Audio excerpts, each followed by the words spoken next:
성도 여러분 반갑습니다.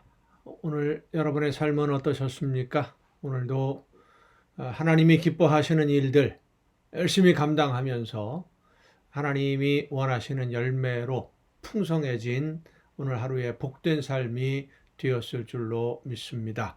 이 시간 우리에게 주시는 하나님의 말씀, 함께 은혜를 나눌 말씀 본문은 구약성경 예레미야서 31장입니다. 예레미야서 31장 15절부터 20절까지에 있는 말씀 봉독합니다. 예레미야서 31장 15절부터 20절까지 봉독합니다. 여호와께서 이와 같이 말씀하시니라. 라마에서 슬퍼하며 통곡하는 소리가 들리니 라헬이 그 자식 때문에 애곡하는 것이라. 그가 자식이 없어져서 위로받기를 거절하는도다. 여호와께서 이와 같이 말씀하시니라. 내 울음소리와 내 눈물을 멈추어라. 내 일에 삭을 받을 것인즉 그들이 그의 대적의 땅에서 돌아오리라. 여호와의 말씀이니라. 너의 장래에 소망이 있을 것이라. 너의 자녀가 자기들의 지경으로 돌아오리라. 여호와의 말씀이니라. 에브라임이 스스로 탄식함을 내가 분명히 들었노니 주께서 나를 징벌하심에 멍에에 익숙하지 못한 송아지 같은 내가 징벌을 받았나이다. 주는 나의 하나님 여호와이시니 나를 이끌어 돌이키소서. 그리하시면 내가 돌아오겠나이다. 내가 돌이킨 후에 뉘우쳤고 내가 교훈을 받은 후에 내 불기를 쳤사오니 이는 어렸을 때의 치욕을 짐으로 부끄럽고 욕됨이니이다 하도다. 에브라임은 나의 사랑하는 아들, 기뻐하는 자식이 아니냐? 내가 그를 책망하여 말할 때마다 깊이 생각하노라. 그러므로 그를 위하여 내 창자가 들끓으니 내가 반드시 그를 불쌍히 여기리라. 여호와의 말씀이니라. 아멘. 여러분 혹시 날개가 부러진 새를 보셨습니까? 날개가 부러진 새는 날지 못합니다. 의학적으로 열심히 고쳐서 그 부러진 날개를 붙여준다고 하더라도 예전처럼 그렇게 자유롭게 원활하게 잘 날지를 못하지요. 여러분의 날개는 어떻습니까? 온전하십니까? 혹시라도 문제가 생기는 상처를 입지는 않으셨습니까? 한번 부러진 날개, 인생의 실패는 사람의 노력으로는 온전하게 고칠 방법이 사실은 없습니다. 하지만 하나님은 부러진 날개 대신에 새 날개를 만들어 주시는 분이심을 여러분 믿으시길 바랍니다. 우리의 힘으로는 어쩔 수 없어서 괴로워하며 절망 속에 빠지는 그 순간에 우리에게 다가오셔서 손을 잡아주시고 이렇게 세워주시며 새로운 힘을 주시는 분, 바로 우리의 아버지이신 하나님이십니다.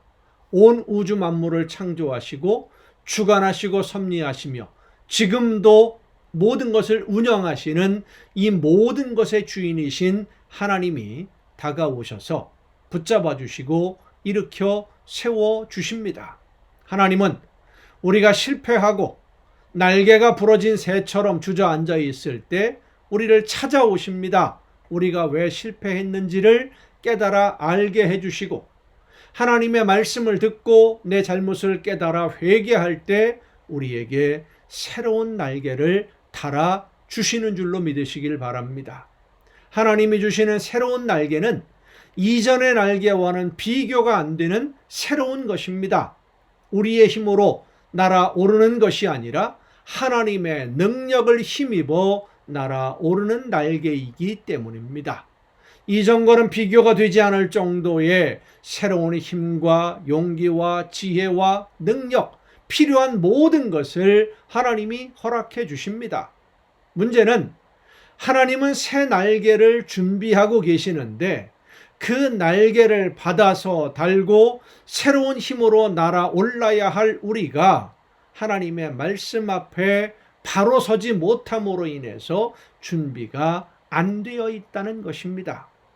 새로운 날개를 받을 준비는커녕 이미 부러진 날개를 붙잡고 후회와 절망, 원망과 좌절감에 사로잡혀서 내일을 바라보지도 못하고 바라볼 엄두도 내지 아니하고 그저 현실만 바라보며 한탄하고 있는, 실망하고 절망 속에 빠져 있는 것이 문제인 것입니다.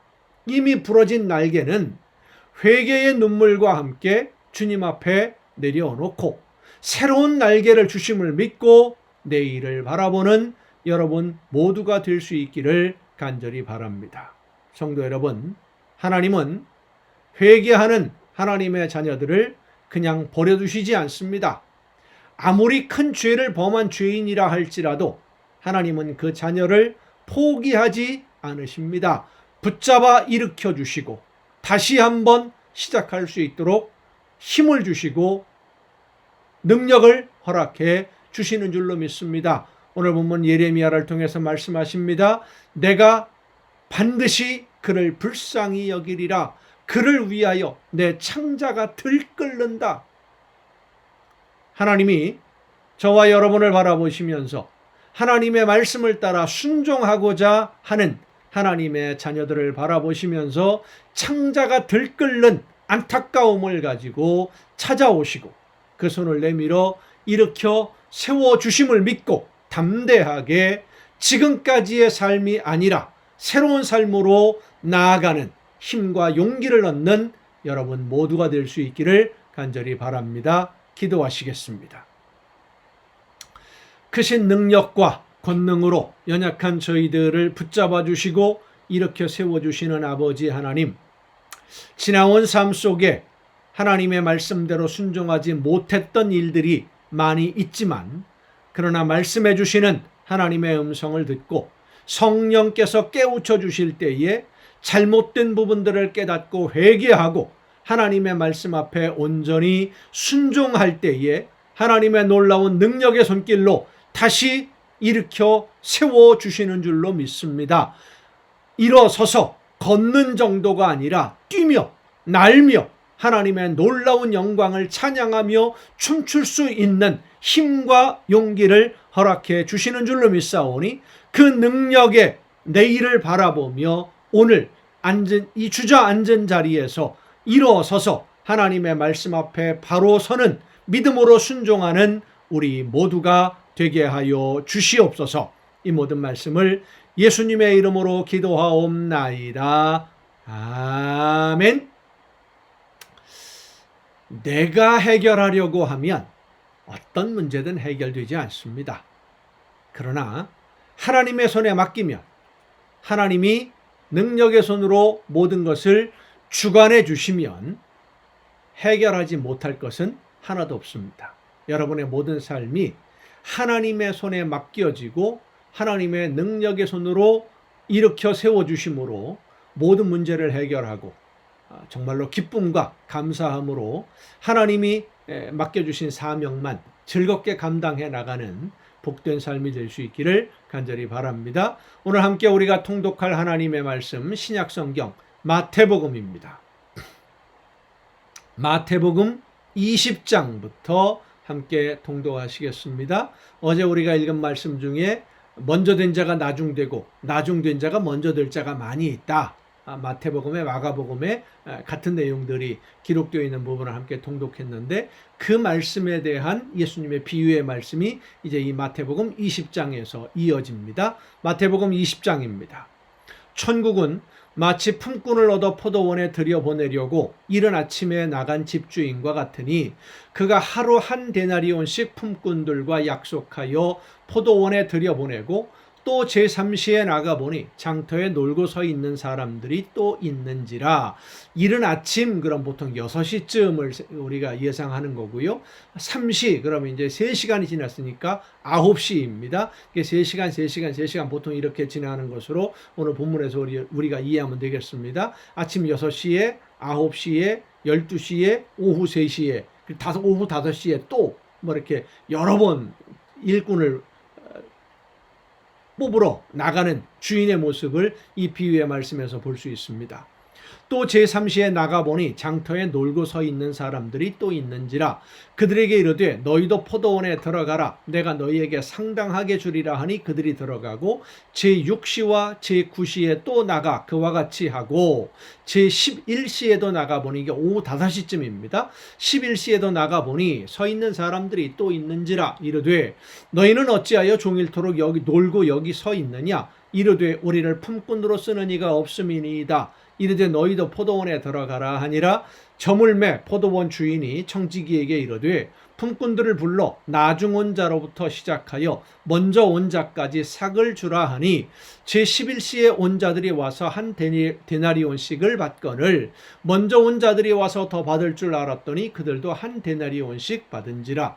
받은 후 집주인을 원망하여 이르되 나중 온 이 사람들은 1시간밖에 일하지 아니하였거늘 그들을 종일 수고하며 더위를 견딘 우리와 같게 하였나이다.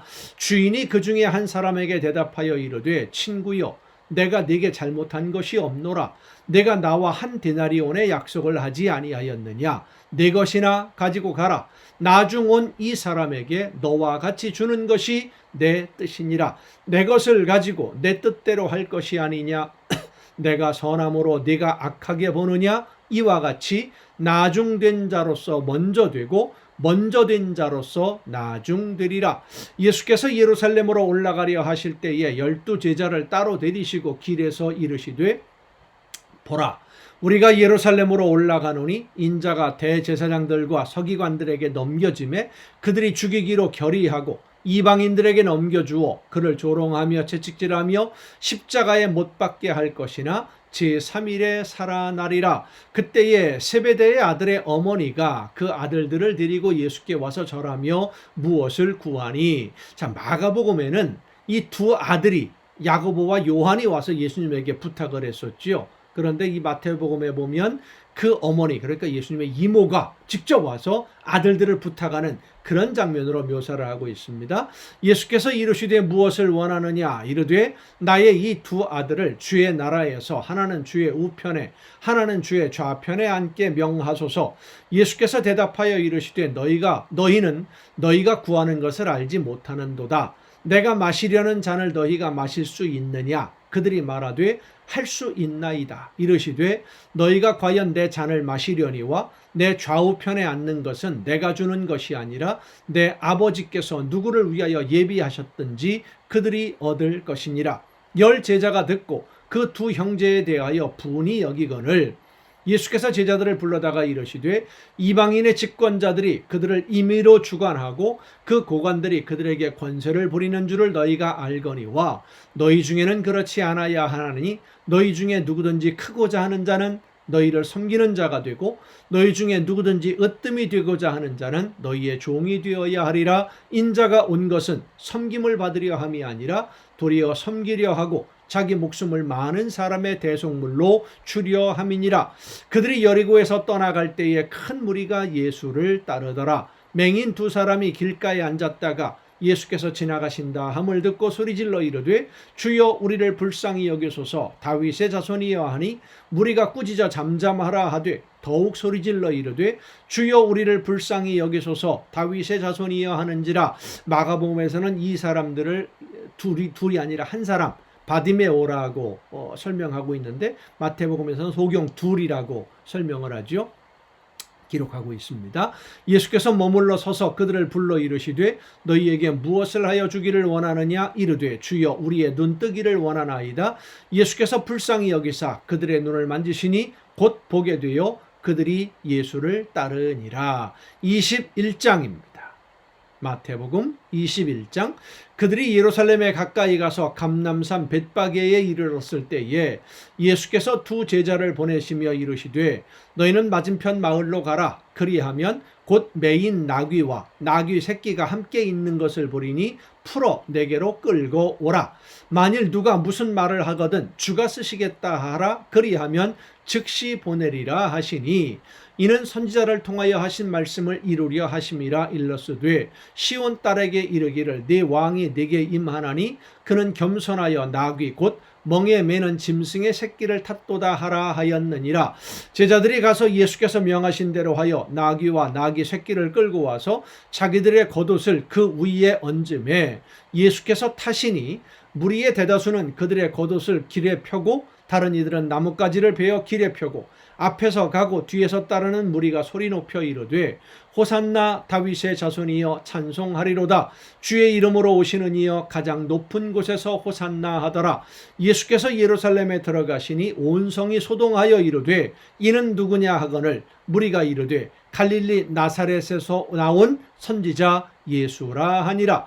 예수께서 성전에 들어가사 성전 안에서 매매하는 모든 사람들을 내쫓으시며 돈 바꾸는 사람들의 상과 비둘기 파는 사람들의 의자를 둘러 엎으시고 그들에게 이르시되 기록된 바 내 집은 기도하는 집이라 일컬음을 받으리라 하였거늘 너희는 강도의 소굴을 만드는도다 하시니라. 맹인과 저는 자들이 성전에서 예수께 나오매 고쳐주시니 대제사장들과 서기관들이 예수께서 하시는 이상한 일과 또 성전에서 소리질러 호산나 다윗의 자손이야 하는 어린이들을 보고 노하여 예수께 말하되 그들이 하는 말을 듣느냐. 예수께서 이르시되 그렇다. 어린 아기와 젖먹이들의 입에서 나오는 찬미를 온전하게 하셨나이다 함을 너희가 읽어본 일이 없느냐 하시고 그들을 떠나 성 밖으로 베다니에 가서 거기서 유하시니라. 자, 이 장면을 보면 예수님이 나귀를 타시고 이제 예루살렘 성에 들어가시죠. 그때만 하더라도 모든 사람들이 예수님을 환영했습니다. 예수님을 왕으로 모시려고 하는 그러한 시도까지도 일어나고 있었습니다. 그런데 이 사건이 예수님에 대한 반응이 완전히 그 백성들의 반응이 반전되게 된 계기가 뭐냐면 성전에 들어가서 장사하는 사람들을 내쫓을 때예요. 성전 모독죄로 걸렸거든요. 바리새인들 제사장들이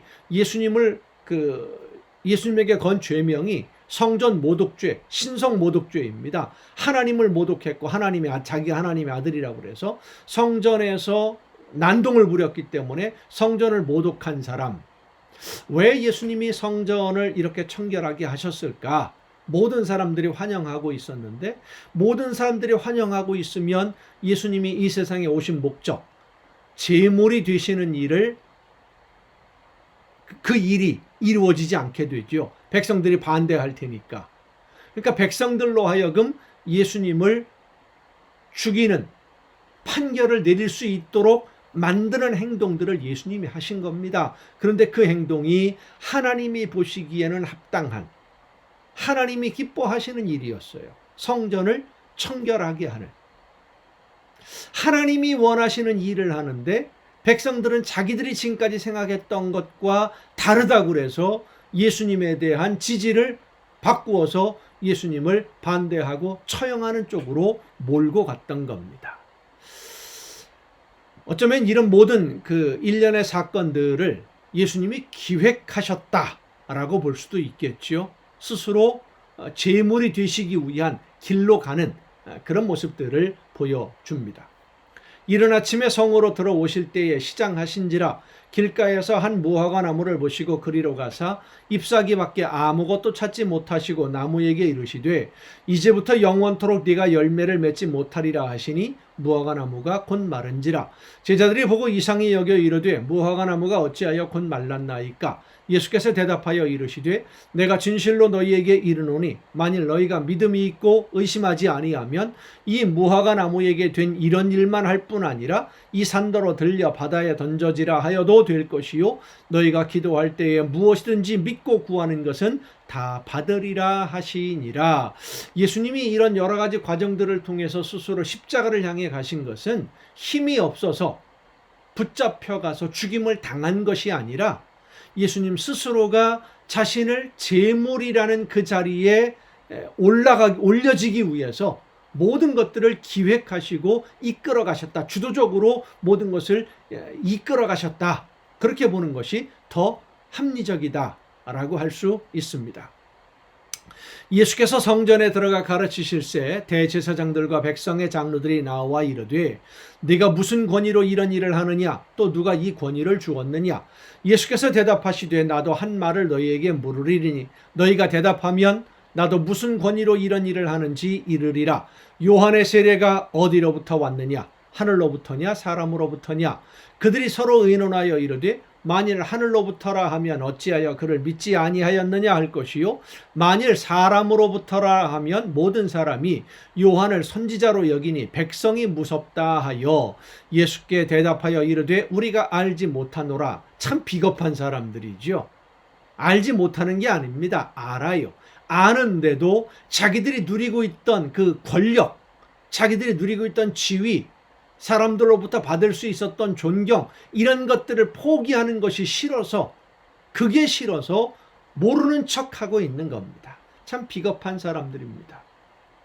예수께서 이르시되 나도 무슨 권위로 이런 일을 하는지 너희에게 이르지 아니하리라. 그러나 너희 생각에는 어떠하냐? 어떤 사람에게 두 아들이 있는데 맏아들에게 가서 이르되 예 오늘 포도원에 가서 일하라 하니 대답하여 이르되 아버지 가겠나이다 하더니 가지 아니하고 둘째 아들에게 가서 또 그와 같이 말하니 대답하여 이르되 실소이다 하였다가 그 후에 뉘우치고 갔으니 그 둘 중에 누가 아버지의 뜻대로 하였느냐? 이르되 둘째 아들이니이다.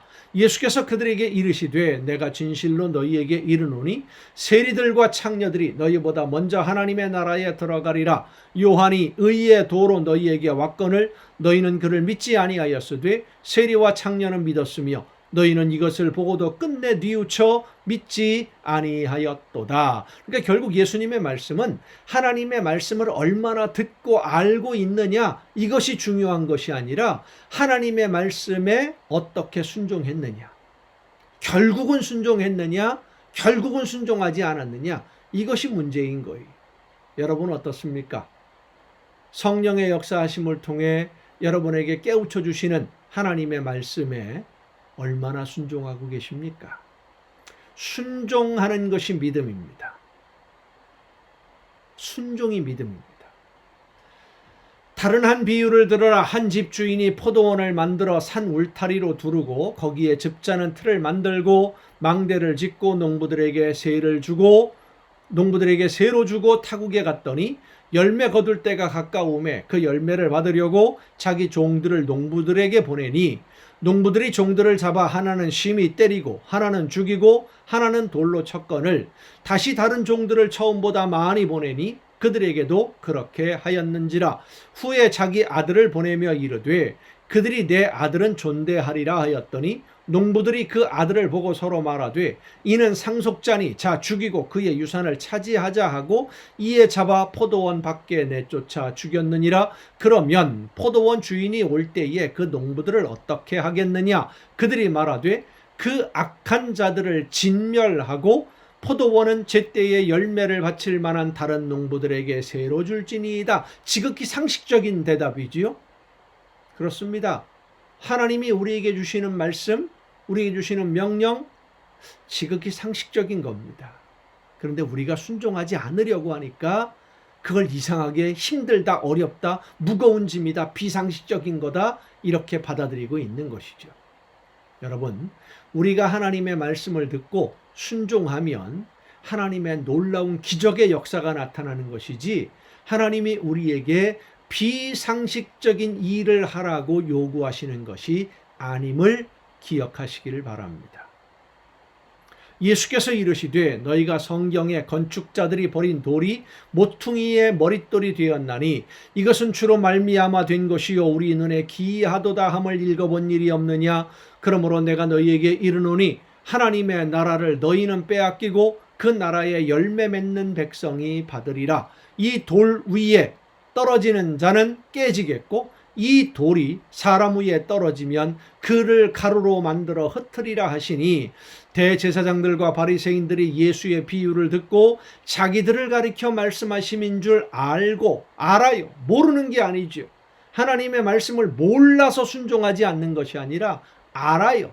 아는데도 안 해요. 여러분, 하나님의 말씀은 우리의 가슴을 찌르는 말씀입니다. 책망하는 말씀들이에요. 왜? 우리가 하나님의 말씀대로 온전히 순종하지 못하고 있으니까. 그것을 책망하고 지적해 주는 것이 하나님의 말씀인데 그게 듣기 싫어서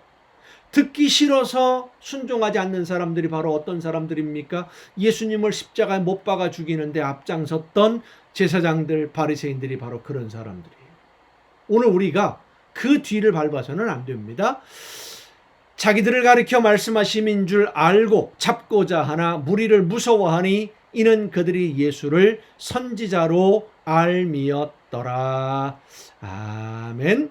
여러분, 오늘도 수고 많으셨습니다. 내일 또 정한 이 시간에 이 가정 예배를 통해서 여러분 모두 함께 만날 수 있기를 바랍니다. 내일 뵙겠습니다.